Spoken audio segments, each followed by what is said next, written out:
රට ඇතුලේ මේ මොහොතේ ජීවිත හානි බොහෝමයක් සිද්ධ වෙලා තිබෙන ප්‍රශ්න ගොඩක් කතා කරන්න තිබුණත් උදාහරණයක් විදිහට අපි මේ කතා කරන මොහොත වෙනකොටත් බොහෝ විට දරුවෙක් කාන්තාවක් එහෙම නැත්නම් වැඩිහිටියෙක් ඩෙන්ගු රෝගයෙන් මිය යමින් තිබෙන්න පුළුවන් මේ කොළඹ අවට ප්‍රදේශයේ ඒ වගේම තව සුළු මොහොතකින් බ්‍රේකින් නිවුස් එකක් එන්න පුළුවන් නැත්නම් උදේ නැගිටිද්දී ඇවිල්ලා තියෙන්නත් පුළුවන් නැත්නම් නිදා ගන්න යන්න කලින් එන්නත් පුළුවන් කොහේ හරි හන්දියක කවුරු හරි කෙනෙක් නන්නාඳුනන පුද්ගලයෙක් ආයුධ වලින් වෙඩි තැබුවා වෙඩි තබලා පලා ගියා කියලා. හැබැයි අද මම කතා කරන වැදගත්ම කාරණේ තමයි ඊට පාර්ලිමේන්තුවේ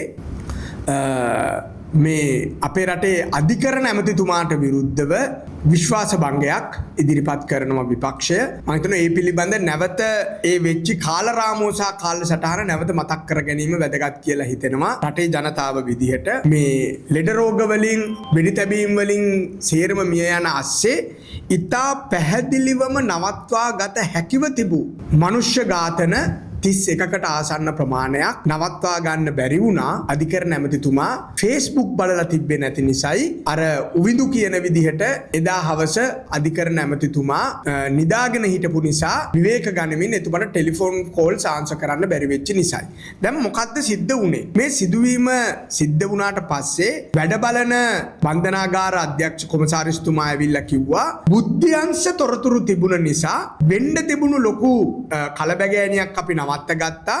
රැඳවියන් දෙදෙනෙකුගේ විතරක් ජීවිත හානි සිද්ධ වෙලා කියලා. දැන් රැඳවියන් දෙදෙනෙකුගේ ජීවිත හානි සිද්ධ වෙලා. මිනිස්සු දෙන්නේ නිරපරාධේ හිරගෙදර ඇතුළතදී මැරුම් කාලා තියෙනවා. දැන් අපි ඉස්කෝලේ පන්ති දෙකක් ගහගත්තත් දෙපැත්තේ ඉඳලා එක පන්තියක් එක්ක නිමාඩු යවනවා පන්ති දෙක දෙපැත්තකට කරනවා කොල්ල කණ්ඩායම් දෙකක් රණ්ඩුණත් හැසිරෙන විදියක් අපේ සමාජෙ තිබෙනවා. හැබැයි එදා දෙන්නෙක්ගේ ජීවිත අහිමි වෙලා බුද්ධියංශ තොරතුරු තිබිලා කොහොමද මේ රැඳවියන් රණ්ඩු වෙච්ච අය එකම තැනක නවත්තලා තිබ්බේ? කාගේ හෝ නියෝගයක් ලැබුණු නිසාද නැතුනම් කාගේ හෝ නියෝගයක් නොලැබුණු නිසාද? ඊළඟට පහුවෙනිදා උදා වුණාම මේ කණ්ඩායම් නැවත එළියට ආපුවාම මේ රැඳවියන් අන්න නැවත වරක් අපි හිතුවට වඩා විශාල රණ්ඩුවක් ඇති වුණා කියලා බන්ධනාගාර නිලධාරීන් සහ අනෙක් මීට අදාළ ආරක්ෂක නිලධාරීන් මාධ්‍යවලට මේ වෙනකොට ප්‍රකාශ කරලා තියෙනවා. අපි මේ සිද්ධීන් දිහා බලද්දී දැන් පොලිසිය කියනවා එදා හවස 2 වෙනකම් සඳුදා කියන මේ දවසේ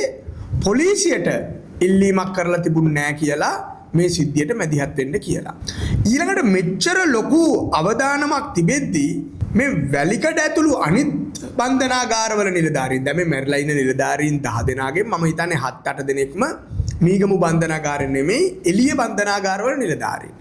ඒ නිලධාරීන්ව තමයි මේක ඇතුළට ගෙනිහින් දාන්නේ මේ කලබගෑනිය කළමනාකරණය කරන්න කියලා. ඒකම කියනවා ඒ වෙනකොට මේ රැඳවියන් ඖෂධ ශාලාව කඩලා එතන තිබුණු බෙහෙත් සේරම බීලා මත් වෙලා හිටියේ කියලා. දැන් අර පිටින් ආපු බන්ධනාගාර නිලධාරීන්ව මේ මත් වෙච්චි රැඳවියන් ඇතුළට තමන් නොදන්න පරාසයකට තමන් වැඩ නොකරන රාජකාරී ස්ථානයක ඇතුළට යවුවේ කාගේ හරි අනුදැනුම ඇතුවද නැතිනම් නිවැරදි නියෝග නොලැබුණු නිසාද? ඊළඟට අපි මාධ්‍ය වලින් දැක්කා මේ බන්ධනාගාර පිළිබඳ වනපනත් පිළිබඳ දැනුමක් තියෙන අය රූපවාහිනී නාලිකාවලට ඇවිල්ලා කිව්වා බන්ධනාගාර නිලධාරීන්ට තමයි පනත අනුව බලය තිබෙන්නේ. හිරගෙදර කඩන්න හදනවා නම් පැනලා යන්න හදනවා නම් කලබගෑනියක් වෙනවා නම් මේක කළමනාකරණය කරන්න.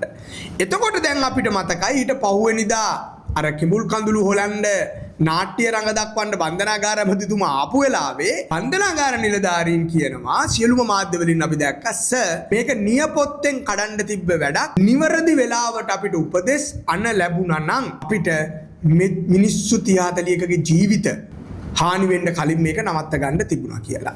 අනිත් පැත්තේ අපි දැක්කා ඇමතිතුමා කියනවා සාකච්ඡා කීපකදී එකක් කියනවා ඔහුගේ මුලින්ම මාධ්‍ය වලින් ආපුවම මම පැය දෙකකින් විතර සමාජ මාධ්‍ය බලලා තිබ්බේ නෑ. ඒ හින්දා මට අවබෝධයක් තිබ්බේ නෑ කියලා. ඒතකොට ඇමතිතුමා තමන්ගේ රාජකාරී ස්ථානයේ සිද්ධ වෙන දේවල් දැනගන්නේ Facebook එක බලලා. දෙවැනියට අපි තව සම්මුඛ සාකච්ඡාවක දැක්කා එතුමා කියනවා මේ අන දෙන්න ඕන විත්තිය එතුමා දැනගෙන හිටියද නැද්ද කියලා පනත බලලා කියන්න ඕන කියලා. ආයෙ අපි අහන්නේ එකක් එතුමාගේ රාජකාරී පිළිබඳ දැනගෙන හිටියේ නැද්ද? ඒක කවදාවත් වෙන්න බෑ බොරු කතාව. දෙක ඉදිරියේදී සිද්ධ වෙන පරීක්ෂණ වලින් මගහැර යා යුතු නිසා. ගැලවෙන්න දැන් මේ විදියට ප්‍රකාශ කරලා මාධ්‍යවල තියලා තියනවාද? නෑ. ඔන්න වෙඩි තියන්න අපි නම් අන දුන්නේ. අපි නෙමෙයි මේවා දරන් හිටියේ. අපි දන්නේ නැතුව තමයි මේ වෙඩි තියාගෙන මිනිස්සු මරලා තියෙන්නේ කියන්න අත හොද ගන්නද මේ හදන්නේ. අහිංසක නිලධාරීන්වම ආය පාරක් බිල්ලට දෙන්නද මේ හදන්නේ. ඒ නිසා මේක රටේ බන්ධනාගාරෙත් කළමනාකරණය වෙන්නේ නැහැ. වීගොවියත් කළමනාකරණය වෙන්නේ නැහැ. ඩෙන්ගු ලෙඩුන්ට නිදාගන්න තැනකුත් නැහැ. පාතාලේ හැමදාම උදේ හවසට තමන් කැමති තැන්වලට ඇවිල්ලා වෙඩි තියලා යනවා. ඒ විතරක් නෙමෙයි අනේ වාර විභාගේ තියාගන්න ප්‍රශ්න පත්‍ර ටික අච්චු ගහ ගන්නත් බෑ. එවැනි තත්වයක් තියෙන රටක මං හිතනවා කොහෙන් හරි අපි පටන් ගන්න ඕනේ. ඒ නිසා අපි හෙට විපක්ෂයට බල කර සිටිනවා. ඊටාම උද්‍යෝගිමත්ව මේ විශ්වාස භංගයට අදාළ විවාදය පාර්ලිමේන්තුවේත් කරලා පාර්ලිමේන්තුවෙන් එළියටත් ගෙනල්ලා බොරුවට වගකීම පාර ගන්න. ඇමතිවරුන්ව ඇමතිකමෙන් විතරක් නෙමෙයි, පාර්ලිමේන්තුවෙන් විතරක් නෙමෙයි, ආණ්ඩුවෙන් විතරක් නෙමෙයි, මේ සියලුම වගකීම් වලින් නිදහස් කරලා ගෙදර යවන්න අවශ්‍ය කටයුතු කරන්න කියලා.